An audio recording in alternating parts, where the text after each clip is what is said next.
لا يغرنكم كثرة الهالكين، لا يغرنكم كثرة الهالكين.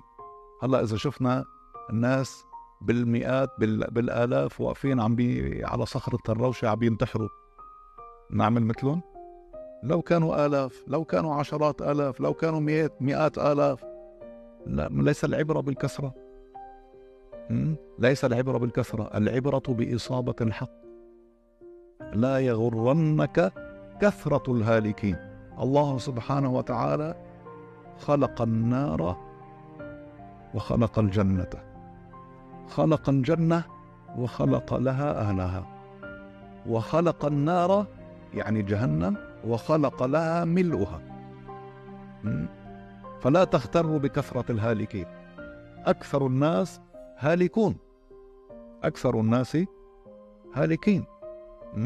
لكن من أراد الله به خيرا رزقه الإيمان. فالحمد لله على نعمة الإيمان. اثبتوا على الإيمان، واثبتوا على هذا الطريق الحق، اتباع الرسل والاقتداء بالرسل. سادات العادات، سادات العادات هي عادات السادات. مين السادات؟ رأس السادات الأنبياء.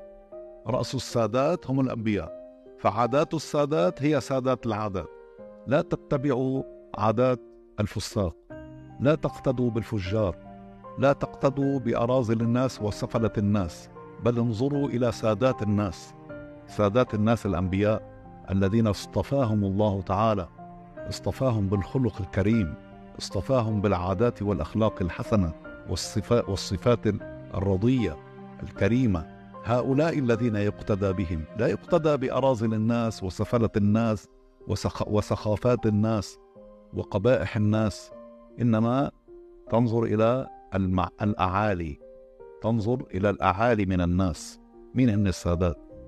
سادات السادات الأنبياء، فأخلاقهم هي التي يقتدى بها. فتمسكوا بما جاء به الأنبياء.